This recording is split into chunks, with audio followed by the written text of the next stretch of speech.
Hello guys, నమస్తే and welcome back to our channel mostly Telugu. Bigg Boss season 8 లో మనం ఇప్పటి వరకు చాలానే గేమ్స్ చూసాం.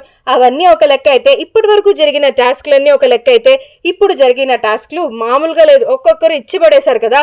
ఎవరైతే కామెడియన్స్ అనుకున్నారు, ఎవరైతే ఏం పీకలర్ అనుకున్నారో వాళ్ళే పీకి చూపెట్టేశారు. గేమ్ లో ఇరగదీసేశారనే చెప్పుకోవాలి. ఒకవైపు అవినాష్, ఒకవైపు రోహిణి, ఒకవైపు టేస్టీ తేజ, ఇలా దుమ్ము లేపేశారనే చెప్పుకోవాలి. ఇప్పటికే టికెట్ టు ఫినాలే టాస్క్ లో భాగంగా ఫస్ట్ కంటెండర్ గా రోహిణి సెలెక్ట్ అవడం జరిగింది. ఆ తర్వాత సెకండ్ కంటెండర్ గా అవినాష్ అయితే లిస్ట్ లోకి రావడం జరిగింది. థర్డ్ కంటెండర్ గా ఫైనల్ గా నిఖిల్ మల్యాకల్ అయితే వచ్చాడు కదా. వీళ్ళ ముగ్గురులో ఎవరైతే టికెట్ టు ఫినాలే రేస్ గెలుస్తారని అందరూ ఈగర్ గా వెయిట్ చేస్తున్నారు. మరి మీ ఒపీనియన్ కూడా కామెంట్ బాక్స్ లో చెప్పండి, ఎవరైతే డిజర్వింగ్ అని. ఇదిలా ఉండగా బిగ్ బాస్ వచ్చేసి ట్విస్ట్ల మీద ట్విస్ట్లు ఇచ్చేస్తున్నాడు రా నాయన.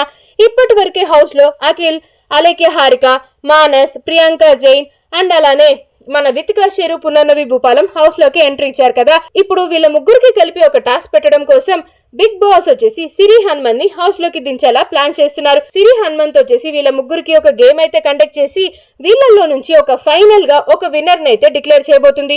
వాళ్ళే టికెట్ టు ఫినాలే రేస్ ని గెలుచుకున్నట్లు, అంటే హౌస్ లో ఉన్న ఒకరు గెలుచుకుంటారన్నమాట. వీళ్ళ ముగ్గురులో ఎవరు ఆ లక్కీ పర్సన్ అన్నట్లుగా ఆడియన్స్ అయితే ఈగర్ గా వెయిట్ చేస్తున్నారు. సిరి హనుమంత్ కూడా చాలా ఎక్సైట్ అయిపోతుంది అనమాట.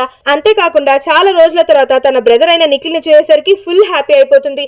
సో ఫైనల్లీ సిరి హనుమంత్ గేమ్స్ ఆడించేసి ఎవరినో ఒకరిని సెలెక్ట్ అయితే చేస్తుంది అనమాట. ఫైనల్ గా టికెట్ టు ఫినాలే విన్నర్ ని. మరి మీరేమనుకున్నారు? అవినాష్, రోహిణి, నిఖిల్ లలో ఎవరు డిజర్వింగ్ అనిపిస్తుంది? మీ ఒపీనియన్ ని మాతో షేర్ అయితే చేసేయండి.